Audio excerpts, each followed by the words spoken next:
Velkommen i butikken. Hvad hedder du? Du står ikke på listen. Om billet. Hvad hedder du? Sofie. Tro også. Værsgo. Tak.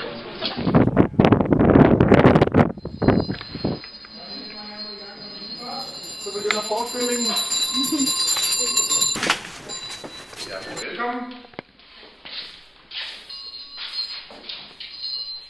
Du skal bare tage plads her, så du får en paket.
Hvordan bærer du dig ad?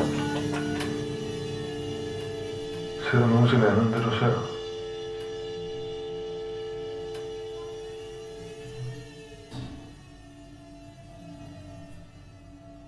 Ansigtets folder i dine hænder. Ser du nogensinde andet end det, du ser?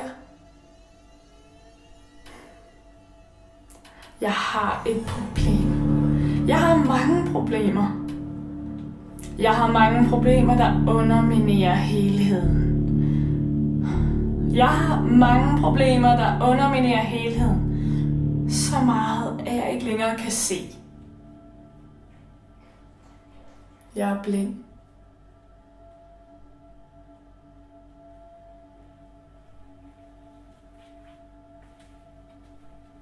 Vil du skille dig af med dem, inden det er for sent?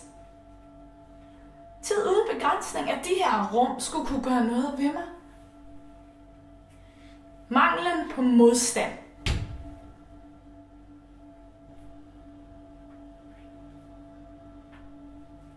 Gå ind i væggen. Gå ind i døren. Gå ind i gulvet. Gå ind i vinduerne. Gå ind i trappen. Gå ind i materialerne. Du er blind. Du er uintelligent. Du er en hund. Du er et undermenneske. Du er, hvad du ikke er selv, når du er det, du tror, du er. Den, du tror, du udgiver dig for at være, når du er.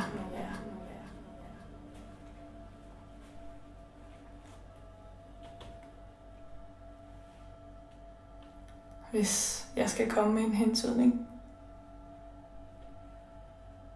En forbipasserende, der lærer ind i dit ansigt. En forbipasserende, der lærer ind i dit ansigt. En forbipasserende, det er en fremmed, der kan se det på dig selv, uden at kende dig. Den ansigtsløse mimik, der former sig som noget, der ikke engang er et dyr. skabte i din krop, der linker dig til materialerne. Hvis jeg sagde, at det var mig, der var dig, ville du end ikke forstå det. Den, der siger, at disse ord er et elimineret menneske. Vil du skille dig af med dem, inden det er for sent? Gå ind i væggen. Gå ind i døren. Gå ind i gulvet. Gå ind i vinduerne. Gå ind i trappen. Gå ind i materialerne.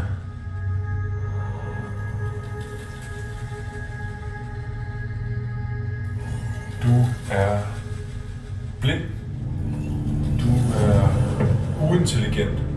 Du er en hund. Du er et undermenneske. Du er, hvad du ikke er, selv når du er det, du tror, du er. Den, du tror, du udgiver dig for at være, når du er. Hvis jeg skal komme med en hentydning. En forbipasserende, der ler ind i dit ansigt. En forbipasserende, en fremmed, der kan se det på dig, selv uden at kende dig. Din ansigtsløse mimik, der former sig som noget, der ikke engang er et dyr. Det skabte i din krop, der linker dig til materialerne. Hvis jeg sagde, at det var mig, der var dig, ville du end ikke forstå det. Den, der siger disse ord, er et elimineret menneske.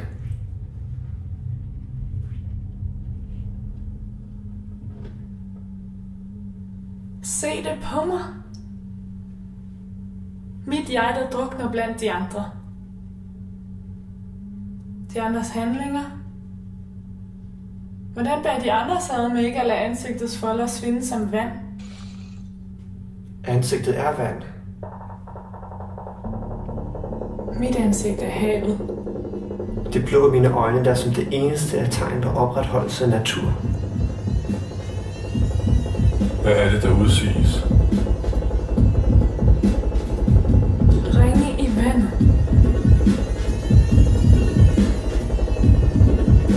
De andres grupperinger. Flokdyrets grænser. De andres mimik. Hvordan bærer de så ad? Hvordan bliver de ved? De andre, der skabte dig i mangel på anden. I hvor lang tid endnu vil du være deres betingede rest? En kulmination af det, der under vores de mest determinerede skæbner.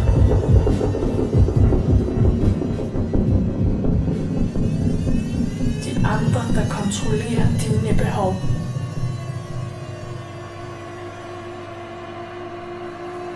De andre, der kontrollerer dine længsler, lyster. De andre, der opretholder dit lave niveau og på den måde udstyrer flokken med en beriget tilgang til det, der kaldes tingene, hver gang du indånder deres luft.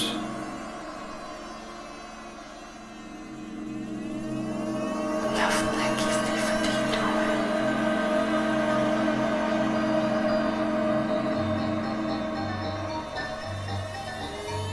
Hvad er det, du gør? Hvad er det, du gør? Hvad er det, du gør? Hvad er det, du gør? Hvad er det, du gør? Hvad er det, du gør? Hvad er det, du gør? Hvad er det, du gør? Hvad er det, du gør?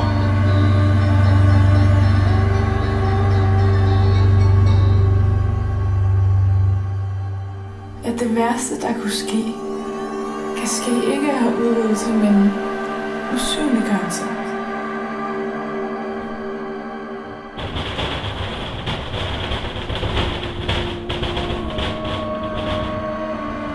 Når de blindes øjne taler sandheden gennem læber, munde, gennem deres firskårede tunger.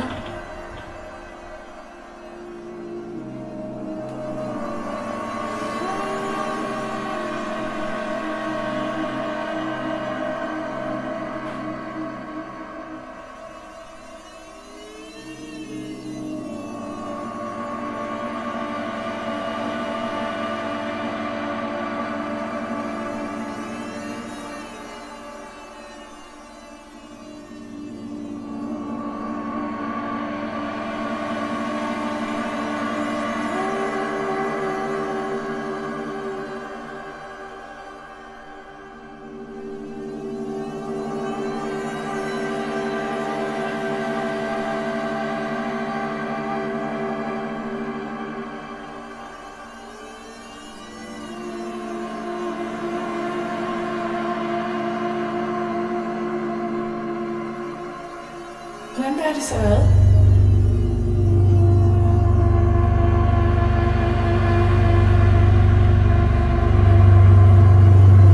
Hvordan bærer de sig ad med nu at holde dig i live? Dette forhold, der ikke kan italesættes.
Der ændrer sig i tiderne.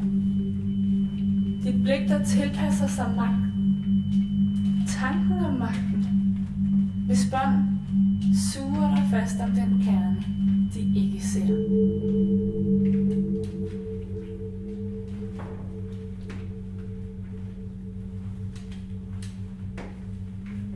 Stemmer her, hvis I vil være søde og følge mig.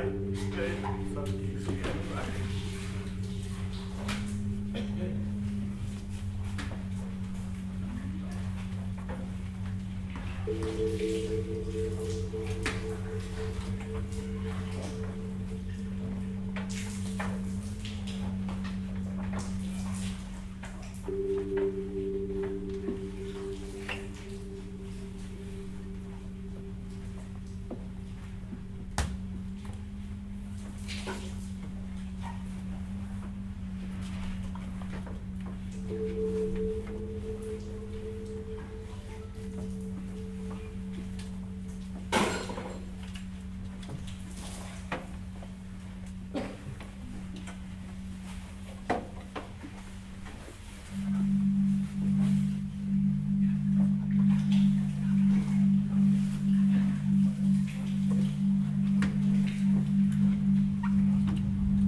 Det skabte i din krop, der lænker dig til materialerne.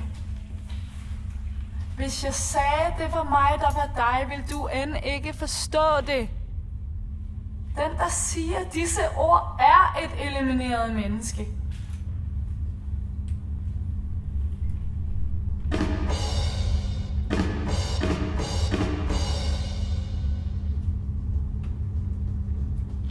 Udtrykket af dit ansigt i mine hænder erstatter mit eget og opretholder magten.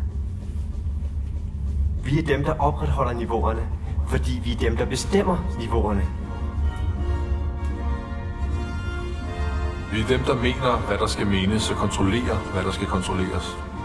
Vi ser, vi er de seende. Vores jeg som et vi, du ikke kan undgå.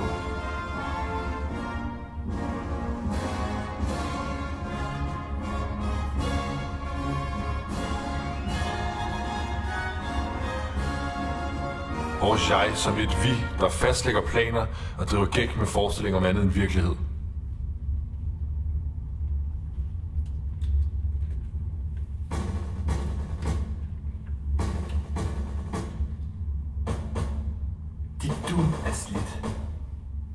dit jeg er slidt. De ansigtsfolder i vores hænder er slidte karikeret.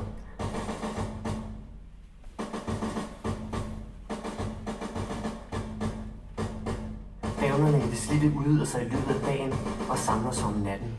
De ansigtsfolder i vores hænder. Hvad vi vil, gør vi.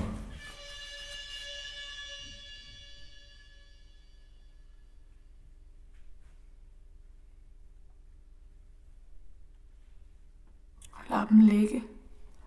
Lad dem ikke grønnes af solen og bleges af månen, men farves af blikkene, der kaster sig imod dig. Ansigtets folder i dine hænder. Ser du nogensinde andet end det, du ser? Jeg har et problem. Jeg er blind.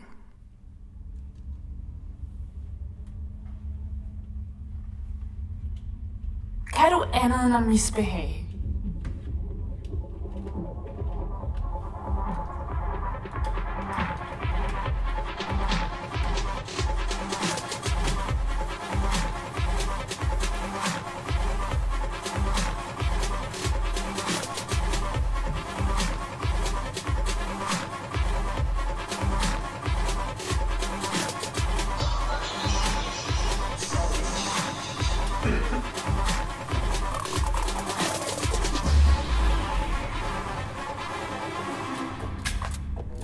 Hvad tænker du på, når vi minder dig om, at din svaghed er din største styrke?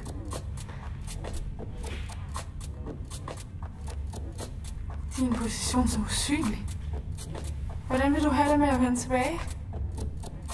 Kan du være alle steder på én gang?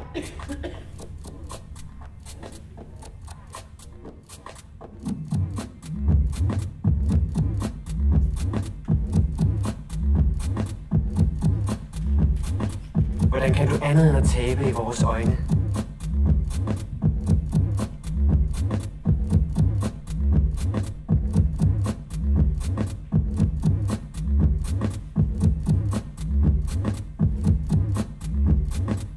Vi er dit.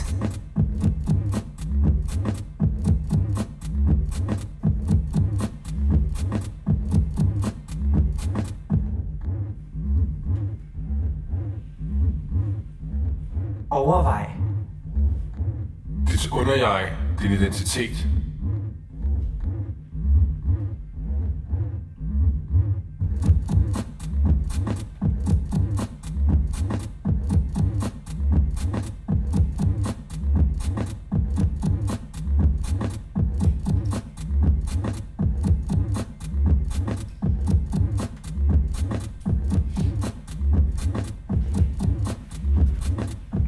Fald. Fald og fald igen. Er du stadig blind? Er du rask? Er du hel? Er du helt? Er du skåret i stykker? Er det os, der har gjort det? Er det os, der har gjort det? Er det os? Er det?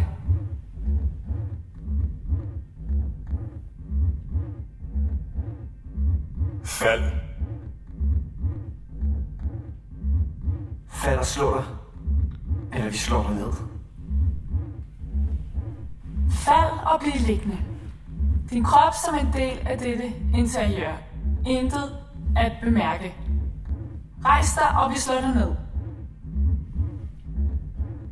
Rejs dig, så vi kan slå dig ned. Rejs dig, så vi kan løfte vores samlede niveau.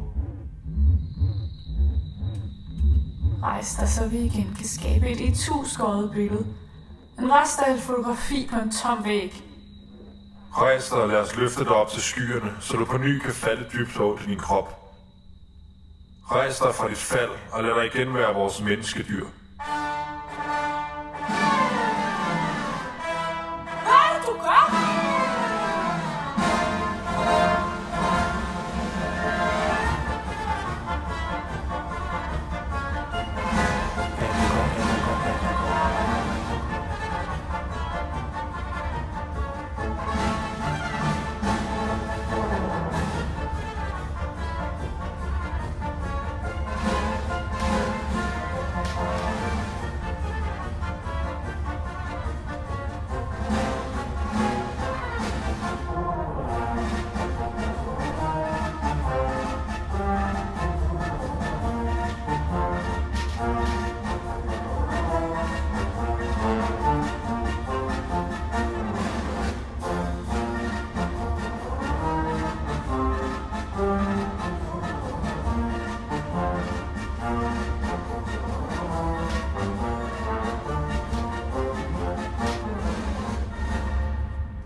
er det dyr, de har fanget på bunden af havet i mørket.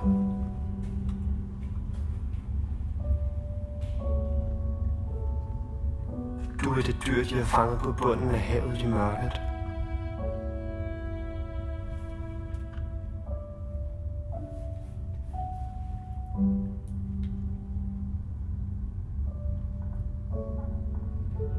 I bunden af havet i mørket har de fanget dig og bragt dig op og frem, hvor de stiller dig til skue for mængden på en plads.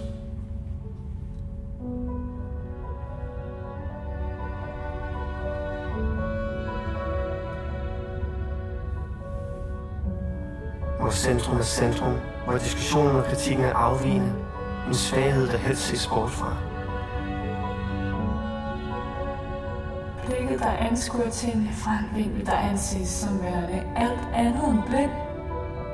Jeget, der udtrykker sig gennem mængden, flokken, en hobe, der ikke kan andet end det flertallet udtrykker. Via de stumme handlinger bliver sætninger opretholdt af foragt.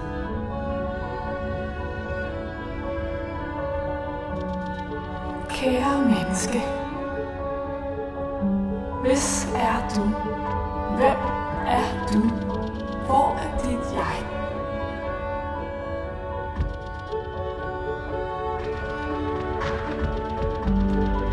Rummene, ser du dem?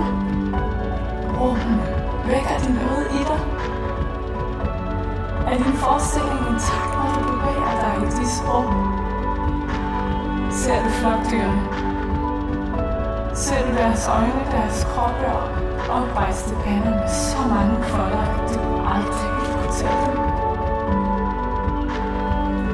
Kan man holde bedre fast i andre end dyrets længe? Dyret i sne, dyret i bånd, dyret i bur,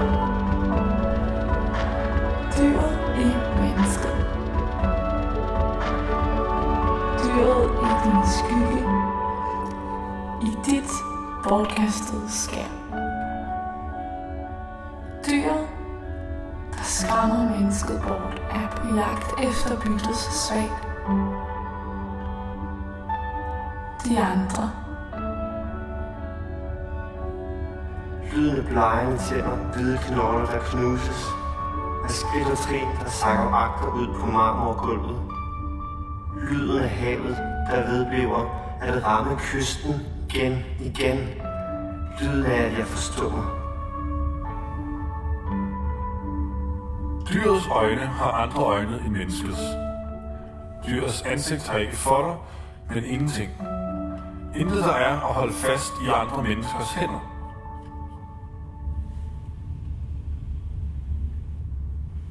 Din forestilling om liv.